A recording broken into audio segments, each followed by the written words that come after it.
Welcome back to the podcast. Today we're going to talk about my favorite topic. It's really leadership, right? And where we are with emotional sobriety, mental sobriety, consciousness, and really what we bring to ourselves as leader. Today we've got a Ph.D. in leadership, Stevie Dawn Carter. She's going to really bring to us guidance and wisdom as a leader, the places where we mess up and how we don't access our ability to lead well because of some of the things we trip over. And I think her guidance and empathy and guidance and wisdom will give you a lot. So stick around and listen to this one. With that, Stevie, welcome to the podcast. Thank you so much for having me. Happy to be here. As we get into, my favorite topic is really talking about leadership. And, we really look at being a leader and what it means to be a leader and, start to unwind leadership. There are a bunch of places that we as leaders often have some mess ups, all right? Some places where, we need to, kind of practice different skill sets. Let's talk a little bit about that. Yeah. Well, I think, one of the things that is so hard as a leader, right, is you have to be all these things, right? You have to be productive. You have to manage your time. You got to manage people. You got to manage your calendar. You got to manage customers. Like there's so much going on for leaders every given day. And one of the things that I think can trip us up and we can stumble over is our emotions and how those emotions are impacting our communication, how they're impacting our decision making, how they're impacting just our energy and how we feel about the day. And so I think while we spend a lot of time with leaders talking about strategic planning, goal setting, visionary leadership, I think we also need to spend a little time talking about let's make sure our emotions are helping us, not hurting us. It happens all the time. There's the impact, my ability to impact people, right? As a leader are really predicated on my ability for them to hear me. Yes. Right. As we look at that, right, we start to look at it and go, all right, you can hear us. But if I'm in an emotional state that either A is triggering me or B is triggering them, Yep. right, because of some emotional state, I mean, that ends up really affecting my ability to be of clarity to somebody to create a place that we want to go. Right. Yeah. I always say to people, it doesn't matter what you say. It only matters what they hear. Right? I can say all the things I want to say. I can have all the perfect words planned out. But if they don't hear what I'm trying to get them to hear, then me talking was really a waste of my breath and a waste of their time. And I think we do that a lot. I think we focus as leaders on, okay, I got to talk about this, this, this, and this. I got to say all these things. But are we really thinking about what are they taking away from this message? And are they taking the things we need them to take away? Right? So, like, one of the things I always tell leaders is, are you setting a goal for this conversation? Why are we even talking? Right? Why are we here? Why are we having a conversation? Now, sometimes it could be because I'm supposed to make small talk and get to know my people because somewhere in a leadership book, somebody told me that. And I'm like, yes, absolutely. Connect with your people. That's still a goal. I have meetings with my staff where my number one goal is to just check in, know how they're doing. How is their life going? That is the goal. And since that is the goal, I can focus on making sure that at the end of that meeting, they felt that's what I did. They felt that that was accomplished. That's the message they heard. But sometimes we need to have a meeting that's about giving them feedback or talking about a client problem. Well, if we go in there without a goal, without a plan, it can happen that we end up talking about 50 other things. And then when we leave the meeting, what do they remember? Well, they don't remember the thing we really wanted them to remember, which means it was a waste of our breath and a waste of their time. So, one of the things that gets in our way is those emotions. Like you said, if you're triggered, if I'm triggered, all of a sudden we may not be speaking the same language anymore. And we've really got to be aware of that if we're going to lead effectively.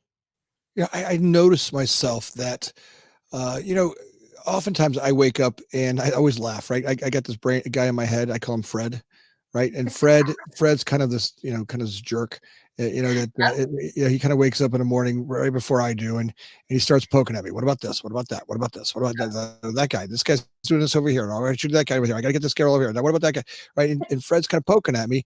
And I just noticed, Fred's the one who kind of is always holding the high watch, making sure that dinosaurs aren't out to eat me, right? Fred's always this voice that's trying to protect me, but he's kind of overgrown himself, right? Yeah, there's no more dinosaurs. I live in a world where there's no dinosaurs, but Fred's always kind of this watching for me, and I have to Right. tune in to a place where I can be around people, because if Fred gets free, he'll ruin all kinds of stuff, right? He'll All he'll things. walk he'll walk into a conversation, and it's not very helpful to the people I'm trying to lead from Fred, right? Fred can be really disruptive, and All things. so that triggered state isn't always my best state, right? To be able to Yeah. stay present with somebody, it's not usually from Fred.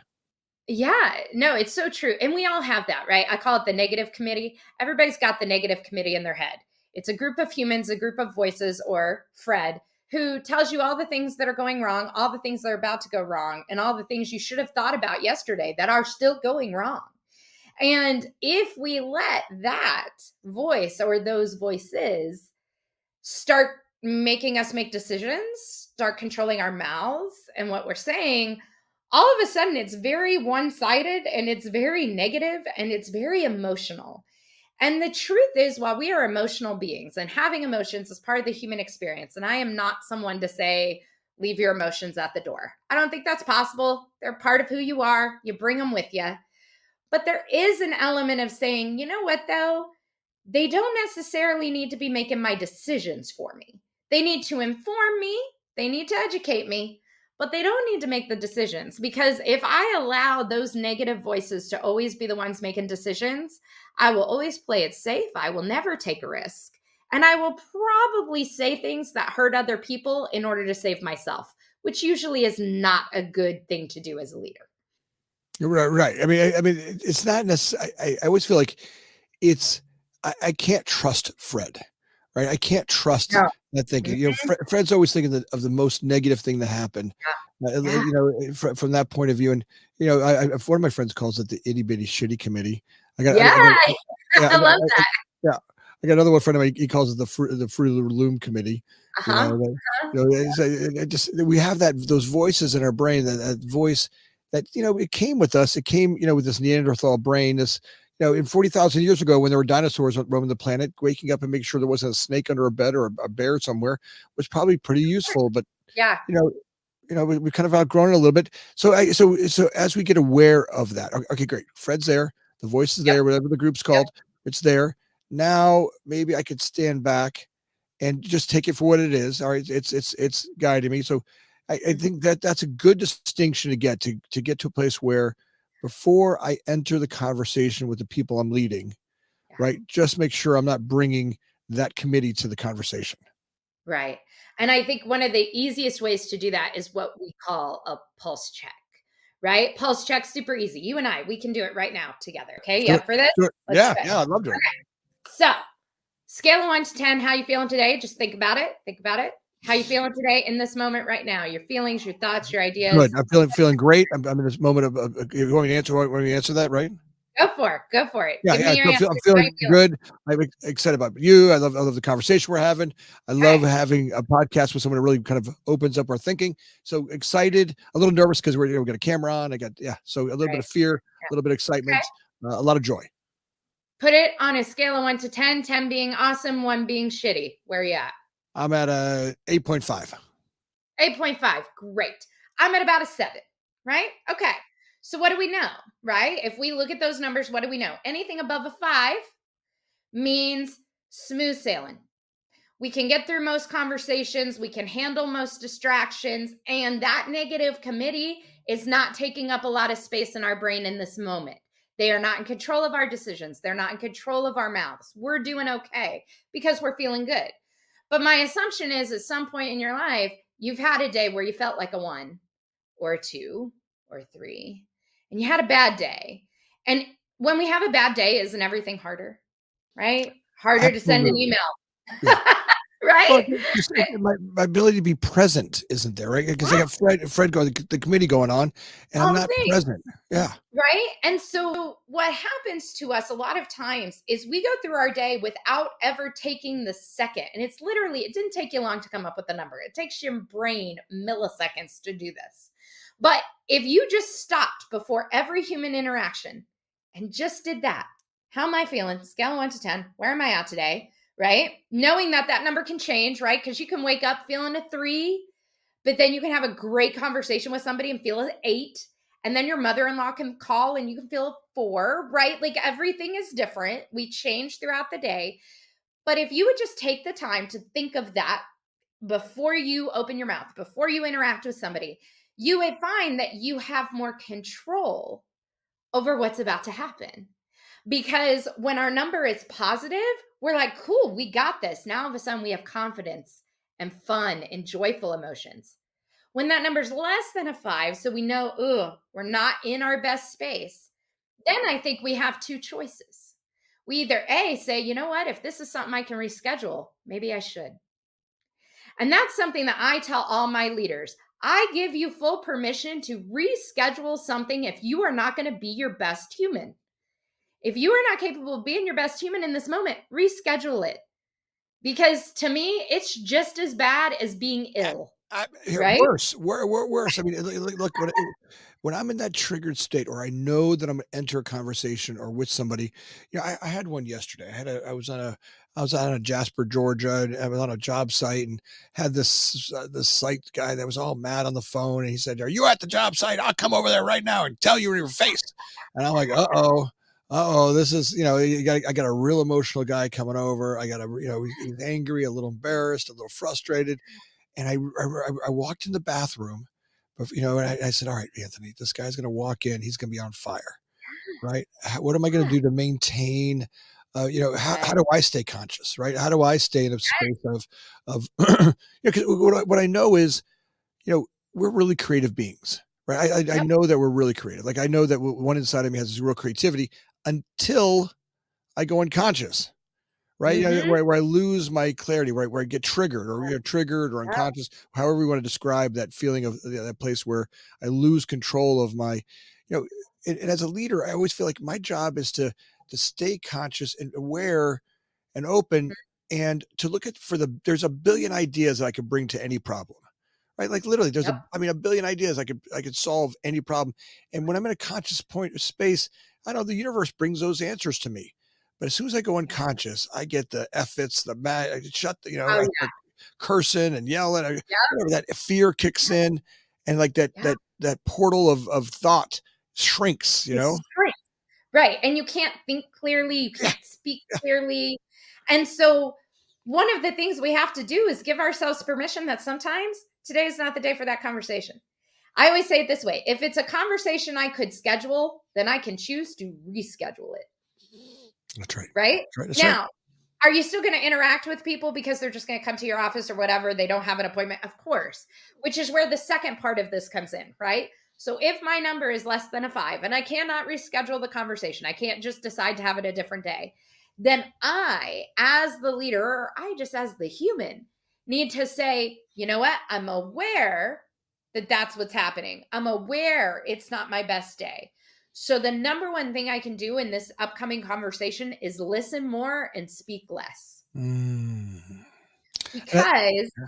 right, I'm going to speak things I don't mean when I'm not feeling good. So, if I keep myself a little bit quieter, I'm less likely to screw it up. Yes, Stevie, it's like that happened. Like literally, as this man came in, guns a Mhm. blazing, and he's in the middle of a job site with all these people. He really talking. He stood over me by a foot and a half. In his presence of like looking down at me, bah, bah, bah, bah, and he just went guns a blazing at me. And yeah, your people, bah, bah, bah, they messed up. And look at that guy out there, and your landscaper's this, and your this. And he was just, and he had, and for me, like he was behind schedule. And what I Yeah. know is that when someone's behind schedule or missing some commitment, there's a little shame and guilt in there, Yep. and they take it Yep. out. And So how do just I take knew it out? his number was not a 5. No, You he knew was. his number was lower. Yeah, and like there was like my judgment is he brought to the conversation a little bit of shame. A lot of times, I know that men and myself, and I'll use myself as an example. When I'm in shame, I get angry, right? And that's my Yeah. like my fear kicks in, and I start walking around with this whole song and dance, and I just had like I knew that about like all right, if I could just stay there, absorb what he's going to go at. All right, great. Yeah. Look, blah, blah, blah, blah, blah, blah, blah, blah, blah. And he went guns at me in the middle of this thing. And he had to show everybody he was going to yell at me because he was mad. And it was my fault that he missed his schedule. I'm like, all right, let's absorb that. And by the time we're done, right, the whole goal was to have him get to, all right, so what's going on and when can you get your work done? Well, our guys can't get there tomorrow, but they'll be there on Monday. Great. On Monday morning, will you be done by end of the day Monday? Great. We can live with that. Now, what do we need to do to make sure that we're ready for Monday morning? Great. Mhm. We'll do this. And we walked around and we looked at a couple of things and, it just feels like when when we do what you're talking about, listen, Mhm. that it Mhm. felt a lot easier to be able to come up with some solutions together. Absolutely. Yeah, it felt like it was a win-win for both of us. It is. And I think what we have to remember about emotions is people who are in an emotional state. And by the way, it doesn't matter happy or sad emotions, doesn't matter if they're positive or negative. When you are feeling an emotional way, the easiest way to get back to baseline, the easiest way to come to a more neutral setting is to let them get the emotion out. Mm. So, if I'm encountering somebody who's bringing in negative emotions to me, the best thing I can do is be quiet and let them talk themselves out of their emotion. That's how it Mhm. happens. Just like when somebody's super excited, right, about something and they come to tell you, they just go, they just go.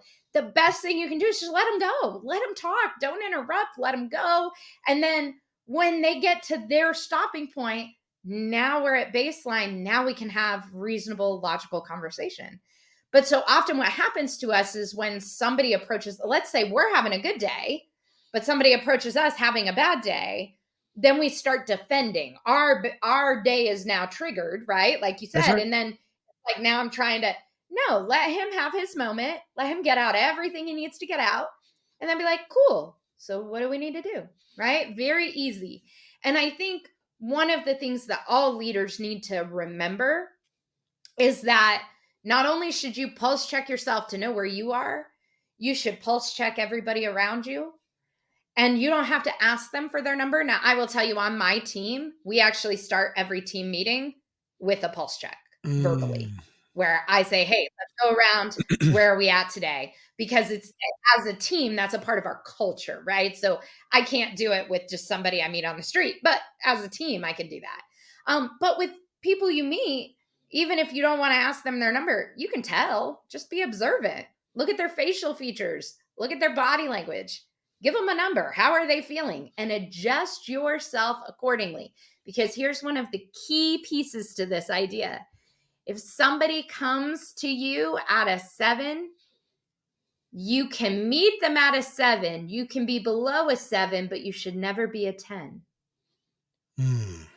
You That's should how now never, why? Now why? right, right, right. Guys, if you meet somebody at such a higher level than they are, it seems insincere, inauthentic, and they don't feel you're listening. Ah. So if I'm having a great day, like Yeah. I'm having a great Yeah, day, yeah. but somebody walks in my office and they're about a 5, I shift down to a 5. Meet them where they're at So because slow otherwise down. it's overwhelming. So key there. So let's how do you make that shift? Let's talk about how to make that shift. Yeah. So like one of the things I think about is I'm a pretty bubbly, outgoing person, You are. Yeah, right? listen, So Stevie, you are pretty bubbly. You are way bubbly. bubbly and it's awesome being around you. You're Thank you. yes. I try. And when people are feeling good, they can take my bubbliness, right? They can do it. But when I have a coworker come in and I can just tell when they enter the room that they're feeling like a 4, right? Like it's not a good day. It's probably Monday and they're probably hungover, but whatever, right? They're coming in, they're not feeling their best. The first thing I do is drop my bubbliness. I sit down instead of stand up to greet them. Like, hey, how's it going? Instead of my like, here, let me love on you, which is my typical thing, right? I shift down. I take my language and I go more monotone instead of my high pitched, passionate self, right? I shift down so that they feel like I'm with them where they're at. Because here's the thing I can do as a leader, I can bring them up with me through the conversation, Mm. but I can only do that if I start where they're at. If you start high above them, you're just overwhelming them and the positivity just seems like you're Pollyanna and they don't want anything to do with it. So if you come down to their level in your tone, in your body language, then you can pull them up with you. You can get more excited and more happy with them. And then you've actually made their day better. I think that's first of all, can I make a T-shirt that says "Take my bubbliness"? Because I think you got some bubbliness to give away. You've got take my I have a lot of it. I have a that lot should of be it. your bumper sticker. Take my bubbliness. You got some bubbliness. I just that's awesome. So yeah, so start meet them where they're at, and Yeah. then start to work your way up from there. Yeah. Helping raise both of you guys, and so then as you start to raise in the conversation, right? Start to move up. And my judgment is there. I start to really create some opportunity, right? So some creativity. Solutions really happen at the higher levels, right? When I'm in Yeah. those higher numbers, those Yeah. 8, 9, 10s, Yes. in those numbers, I can really bring solutions and designs and ideas to every one of the situations we're working on. Absolutely. You really need to, as leaders, we need to be in those higher numbers when we're needing to problem solve, when we're needing to brainstorm, and when we're needing to make decisions. We need to be on the upside of 5 in order to make clear, good decisions for business. Right. And so, whatever you need to do to shift yourself to get there, if you need to be in that space. Right. And that can be a lot of things. We can shift ourselves a lot of different ways. If we're having a bad day, you can call a friend who makes you feel better. You can take a walk outside. You can do some deep breathing. You can listen to music. You can do a lot of things to kind of pump your own self up. Right. But realize that no good decision making, brainstorming, or problem solving happens below a 5. That's right. Well, So and it can be really yeah, it can be destructive. destructive. Yeah, yeah. All right, Absolutely. there the idea of emotional intelligence is Mhm. something that we've talked about, and I really want to get into that a little bit. Yeah, There's just understanding. So let's talk a little bit about what is emotional intelligence. yeah. So for me, it's about the ability for us to manage our own emotions. And while doing that, and I feel like it's like at the same time, which some people think it's two separate things, but I kind of feel like you got to do them at the same time. Managing our own emotions while interpreting others' communication in the right way. All right, so Right? so managing mine, and so look, Yeah. I can't always help my first thought. No. Right? Yeah, Yep. some reaction, some trigger will happen, but Yep. I can manage those second thoughts, right? So is that essentially where what I'm doing is I'm the winds may change, but I'm adjusting the sails. Is that kind of that idea? Absolutely. And I think it's about knowing yourself enough to know what your triggers are. Number one, first and foremost, right? One of my favorite activities to do with a team is have them all write down their triggers and share them. Yeah. Well, the You problem, can make, I'm afraid to do that because then you're going to use them against me, right? right? Yeah. But the truth is, so many of us trigger each other every day with little tiny things we could easily change, Yeah. Yeah. Yeah. I right? think that's yes.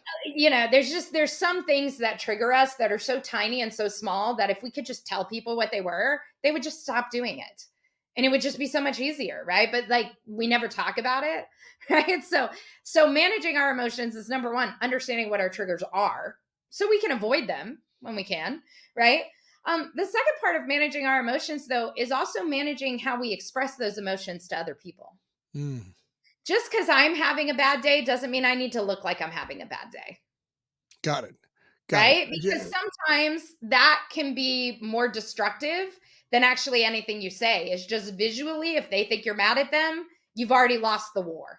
Yeah, Right? and it's interpretation, right? They It walk is. in, you got this like look on your face, Yeah, yeah. exactly. So I talk a lot in our courses about that nonverbal body language. Keep that together, right? And that is part of managing your emotions, is managing the expression of those Mm. emotions, right, to other people. So we have to be able to manage those. We have to keep those in check so that we know what other people are seeing and how they may or may not be interpreting that. Like the leaders that are close to me, like in CDO group, I've got a group of leaders that I'm really really close to, and we've been together for a long time. There are often times where I'll start a meeting with them and say, with somebody I'm having a meeting with, and say, hey, just want to give you guys some awareness. I just left a meeting. I'm carrying a little bit of that into this meeting. I just want you guys to be aware of where I'm Yeah. at.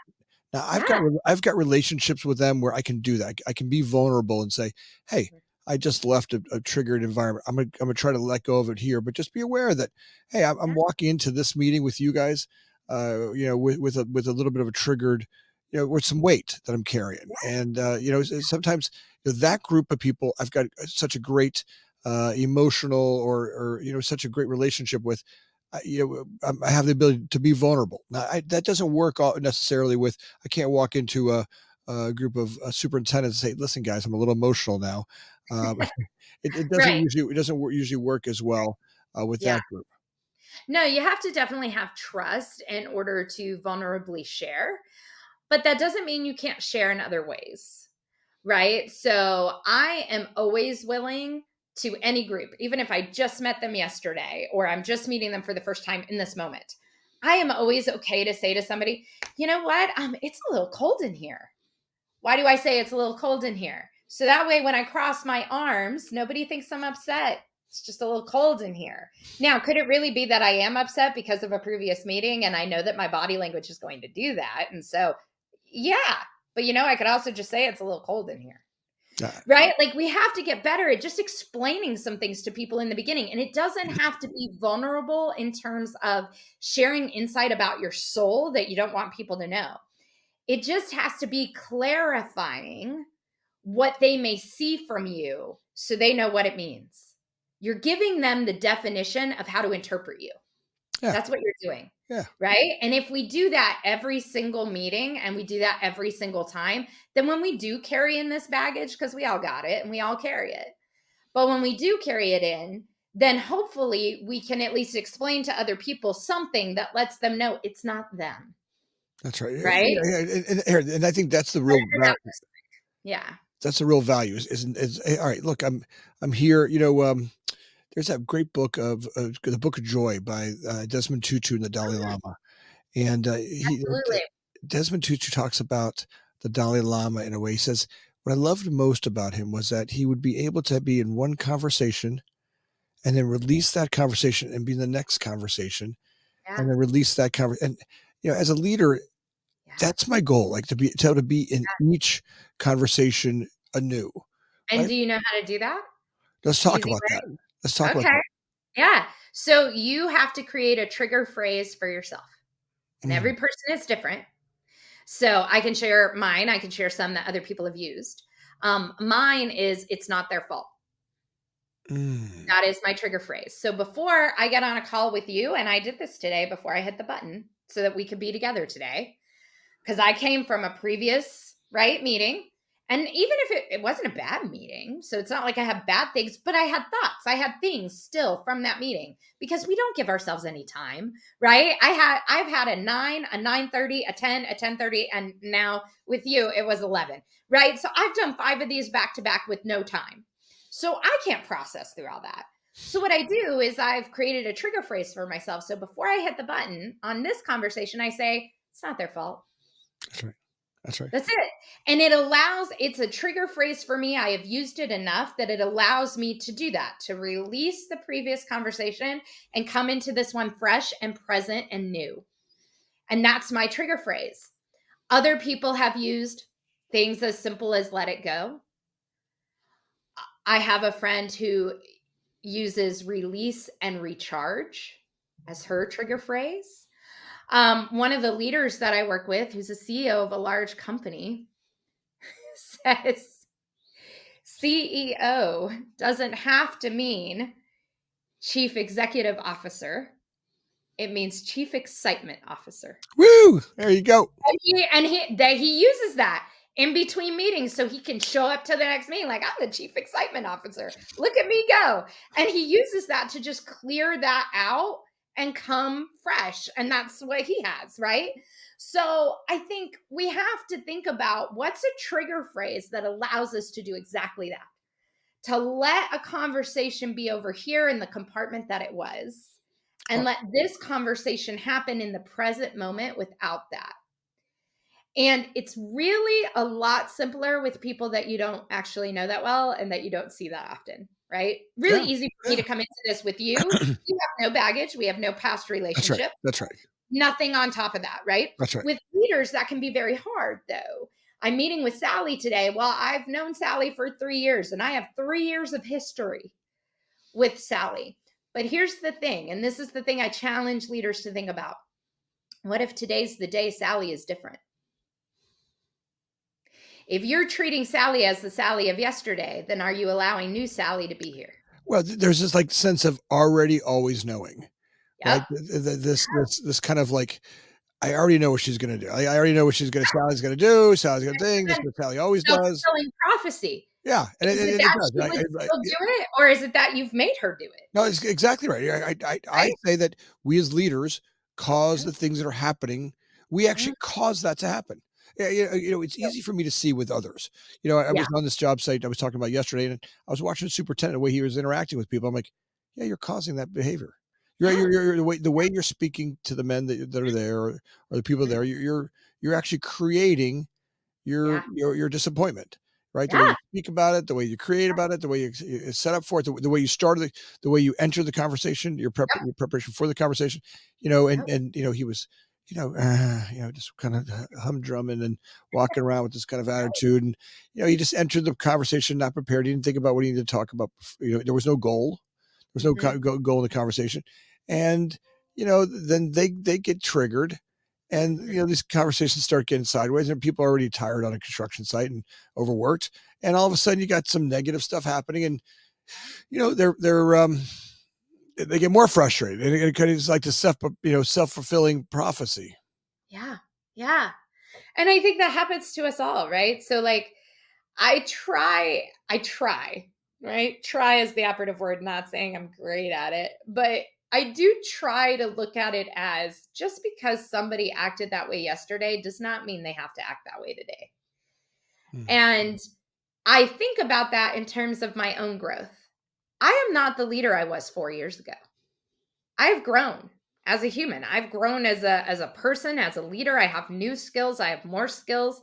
So if the person sitting in front of me is expecting the leader of 4 years ago, they're going to be sadly disappointed, or they're going to make her appear because they're going to That's right. treat me in That's such right. a way that that's going to be my response, right? So I can't do anything about them. But what I can do is think about me and go, what if today's the day that somebody is nicer to me than they have been? I should allow them the space to be nice. Should allow them the space to be a hard worker. Should allow them the space to get this report done on time. Well, Because if I'm just expecting them to be the same person they were yesterday, then they're never going to get to grow and they're right. never going to get to improve. And if I, as I think of it this way, what you're talking about, what has a resonance with it is that I feel that we walk in the same way, right? I walk in the same way, the same thing, and if I want to be different, right? If I want to show up different, if I want to be able to go, okay, great, this is how things have been, great. And I want to, I don't want to drag my way of being into this conversation. Yep. Now I've got to have a break in reality, right? I've Yep. got to create some sort of break. And when I'm in that creative mode, right? If I move up to the 8, 9, 10s in Yeah. that creative mode, right? I might walk in the room with a different look or a different sound or a different way of being or different preparation, right? Yep. Hey, I just want to start off. We're going to be really busy today. We're going to go pretty quick. I just want to check and see how much time we have. Make sure we got time constraints. Great. I also want to just talk about a goal that we're going to have. Great. And maybe that wasn't a way that was before, but Mhm. I could automatically come in and start a pattern interruption from the way Yep. that I was, right? Yes. So I'm not bringing that in. So they go, oh, hey, what's going on with Anthony? Oh, wow, oh, wow. Oh, look, he's got a break. That's something he didn't do. It was a complete pattern interruption. Okay, Yeah. we have a goal for the meeting, and we checked in with my time. He's making sure that I have enough time for this conversation. He's respecting me. All right, great. And then just as we go along, if there's anything that I say that you don't understand, I want to try to. I may ask that I'm going to reiterate what I'm saying. I'm not asking it to stupid. I just really want to make sure that give you time to to react to what I'm saying and really check and make sure that you're understanding what I'm saying. I'm not just trying to force you to understand it. So just as I enter the room, right? If I don't bring my old way of being, if I bring a pattern interruption, if I bring the billion forms of idea things I can do that are different there, I can grow and change that dramatically in that moment, right? There's, kind of, I'm bringing a billion forms of new ways of being to that moment. And even though they may have seen me one way in the past, there may be some lingering chat or some suspicious or some Mhm, they're actually looking for that. mhm. My judgment is that we could move that conversation forward or that leadership skills forward and their ability to see something completely different much quicker if I bring that through the whole conversation. Yeah. Well, and if you pattern interrupt, it forces them to pattern interrupt. Yeah, yeah, Which is also important, right? Like I think so often we see an employee and we say, gosh, we wish they would do this. We wish they would do that. Why do they not understand? Right. And my first question to leaders is, what have you done differently? right, right, Right? Because if right. I expect them to act differently, I need to interrupt the pattern because it'll make them interrupt the pattern. Right? When I show up differently to that meeting, when I start setting those expectations, when I start clarifying time, all of a sudden they're going to see a difference. That's going to make them act differently because we're in this together. So now all of a sudden, I've not only changed myself, I've now interrupted their pattern. They are now changing, they are now open to changing. And now we can grow, right? But Yeah. it's not about telling them to grow if you're not doing anything different. Well, it's the same dance we've always had. I mean, I believe we create those dance partners, right? We know it's like the tango we do. I know when you hold my hand, I mean, you're gonna spin it this way, and when you have that conversation, it's going to spin. We create. Batman needs the Joker, right? Yeah. I can't be Batman without my Joker, and I need a villain to work against. And if I walk in like Batman again, Joker will show up. And but if I Yep. walk in, like maybe a different character, a Yeah. different character would show up. So, Exactly. I love that conversation. You're right on with that, Steve. I think that's a neat conversation there. So so that's that emotional intelligence. We start to really look at, all right, what's my behaviors in there, right? Mhm. How am I showing up into the conversation? How are my emotions? How are their emotions? Right? Do I have the ability to have a pattern interrupt? Let's kind of keep going down that pipeline of maybe 4 or 5 things that you do to kind of check your emotional intelligence. Yeah, absolutely. So I think the number one thing we all have to do is set expectations, which you were just talking about, right? When you have a conversation with somebody, let's set expectations on what we're talking about and how long we're going to be here. And that is emotionally intelligent. It seems not. It seems like a communication strategy. But the truth is that that kind of clarity allows us to clarify how we feel about it. That actually keeps other emotions about other topics from coming up. If I walk into this meeting and I have no clue what we're talking about, I have all the emotions. But if I come into this meeting and all of a sudden you say, we're talking about Project X, I'm like, oh, okay, well, I feel good about Project X. So we're good. All of a sudden, all those extra emotions leave the room with expectation setting. So the first thing we all need to do is when we get into a conversation, here's what we're talking about, here's how long we're going to be there. These are the first two things you should say in every person you meet with every conversation, because that's just going So to take all the emotions and cut it down, right? so set the time expectation. Yeah. Kind of. All right. So set the. All right. We're going to be 30 minutes, and we're going to Mhm. talk about these 3 items, and here's the goal to achieve. Or at the end of this, I'd like to be able to have a process for this problem, or I want Right. to solve the solution with these change orders, or I want to fix this employee's delinquency problem. Or, Yeah. find we're setting kind of level setting expectations. Yeah, absolutely. Right. And with goals and all the things, right? Then we got to make sure, right? The second thing we got to make sure is we listen more than we speak, right? Which we talked about earlier. If you're in an emotional state, turn your ears open and your mouth closed because you'll have a much better conversation, right? So that's not always possible as a leader if you're leading the meeting. But if you know that you're in an emotional place where you're not making the greatest sense or you're not having the greatest conversations, start your meeting with a lot more questions. Allow them to talk more so that you're not talking as much, so that you can kind of get in that space and get in that zone where it's going to work for you even if you have a lower number, right? And please don't beat around the bush. Let's not talk about 50 other things to get to the most important thing.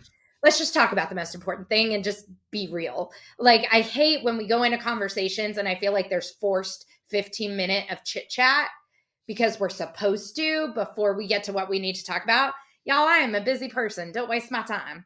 right? Like, let's just get to what we need to talk Don't about and waste let's move my on. time. Don't waste the time. And I think it's one of these things that we think, and this is one of the things that I think leaders struggle with. We think, oh, but I'm trying to connect to my employee. I'm trying to get to know them. I'm trying to have this. Cool. I get that. But you don't need to spend half a meeting doing that. You can do that in a few quick minutes or have one meeting a month where that's all you're doing. Let's catch up on life. Like, let's just catch up and see what we're doing. Let's like get to know how are the kids? How's the wife? Like, let's have that conversation. But that could be totally separate from today's conversation about Project X. Like, let's just talk about Project X and get that conversation done. And here's the thing, right? Parkinson's law. We will fill the time we are given. If you schedule the meeting for a half hour, you will feel like you have to fill it. So you will come up with other things to talk about. Don't do that. Schedule the meeting for a half hour and be very excited when it takes 5 minutes and say, look, I am giving us both the gift of time. Here's your 25 minutes back. Here's my 25 minutes back. Let's go get some work done. Cool. Nobody has a problem with meetings ending early. They only have a problem when meetings run over. So end them early. Be okay with that, right? Don't feel like you have to add in all this extra just to fill the time, right? Like let's not fill the time. Let's just get to what we need to get to and stop it. And the reason why people ask me all the time, why would you say that has anything to do with emotional intelligence, right? Well, the truth is that the longer we talk, the more emotions are at play. The longer our conversation, the more likely we are to get triggered. The more we go off topic, the more likely we are to bring in baggage. So, if we have shorter conversations that are focused, we actually are being more emotionally intelligent and we're keeping emotions out of the mix. Well, I find that a lot of leaders mix that up too much, right? Yes. When we get, their the difference, the behavior we have with the people around in the time that we're there, right? You go in, create expectations, communicate well, really establish what you're there, set expectations, communicate about the parts and pieces you need to do, confirm understanding of what you're trying to achieve, and get out of that conversation. But making sure that everybody has clarity. We're not rushing, but we're making Yeah. sure that No. Yeah. there's clarity. But then getting anything after that becomes minutia and confusing, and becomes a little bit of a little distracting, if not not benefiting the conversation. Absolutely. Absolutely.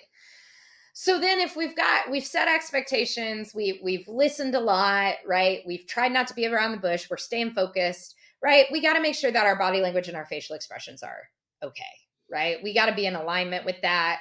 It does nobody any good for you to tell them great job if you look angry while you're telling them great job.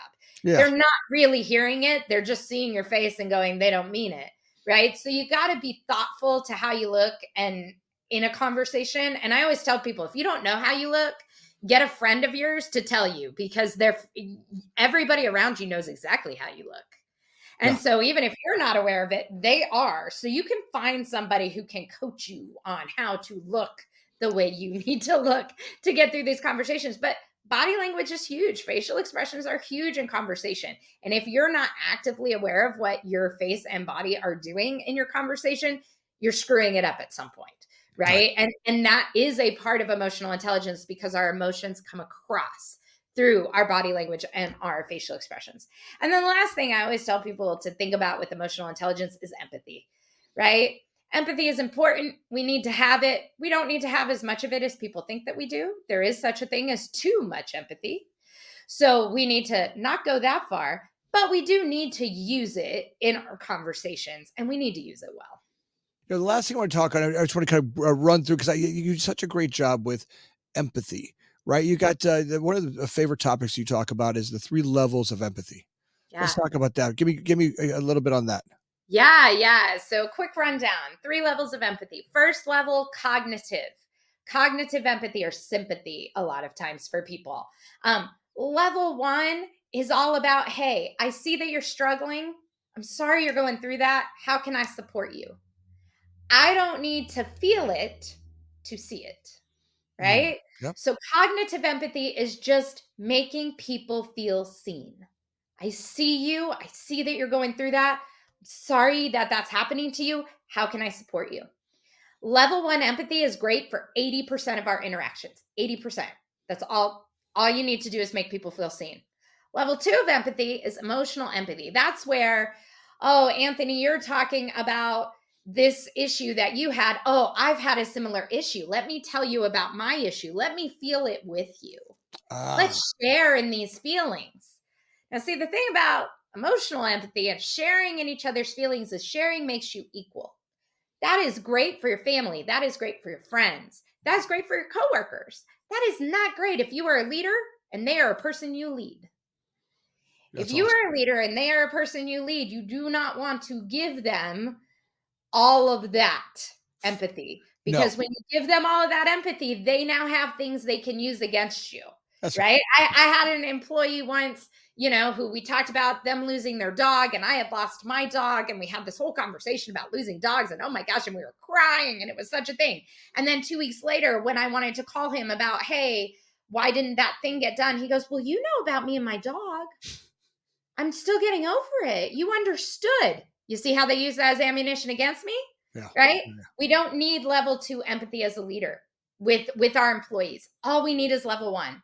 Level 2 empathy, maybe 20% of the time at work. And really, level 2 empathy is for your coworkers. And that's it. People who are on the same level as you that you need to connect with. That's it. Level 3 empathy, the deepest level of empathy is compassionate, actionable empathy. And that's this: you're upset, I'm upset too. Let's go change the world. Let's take action.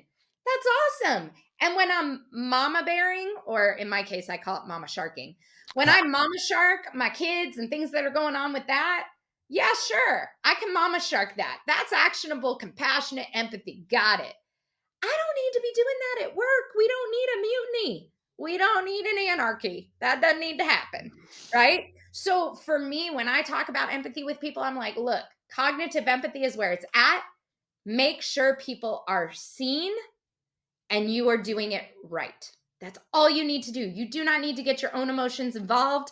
That's draining. It gives them too much information about you. And we don't need that at the workplace. That's awesome, Stevie. I got to tell you, your leadership wisdom brings clarity to it. Look at the places where leaders continue to grow. Like for me, having a leadership coach, having someone like yourself, and that's got this, clear vision of hey, look, me as a leader, where am I causing what's happening? Ultimately, if everything that's happening is my fault, right? If this is my matrix, I'm causing all that's happening here. If I stand here, right, having a coach like you that can help me see why it's happening, I think that's a lot. To understand that I am causing this, but sometimes I can't see my own behavior, right? I can't notice that. Hey, you got a really sourpuss look on your face and you're talking to people, or Yeah. hey, you walk in triggered. That trigger behavior doesn't work anymore, right? Yeah. Doesn't bring very much clarity. Or hey, I've got we're going to need to get from a 5 to a 7 to an 8 to get Yeah. anything done. Yeah. I think having a coach like you to do this is really the gift of practice. So let me ask you this: if people want to get a hold of you and they want to bring you on as a coach, someone that supports them, what's the best way for them to catch up with you? Yeah, absolutely. So I would say if you just want to learn about what we're doing and stay in the know with some of the programs and things that we offer, go to our website, empathics.net. We do monthly webinars, and we do weekly email trainings and all kinds of things. So that's great.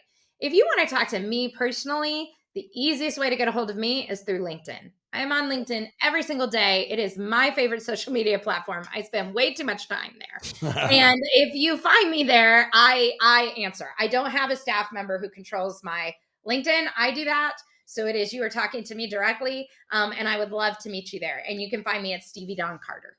I am amazed, Stevie Dawn Carter, by your wisdom. I love where you're going with this training. Folks, make sure we look up Stevie and we support all the great things that she's up to. So thank you, Stevie, for being on this podcast. Thank you.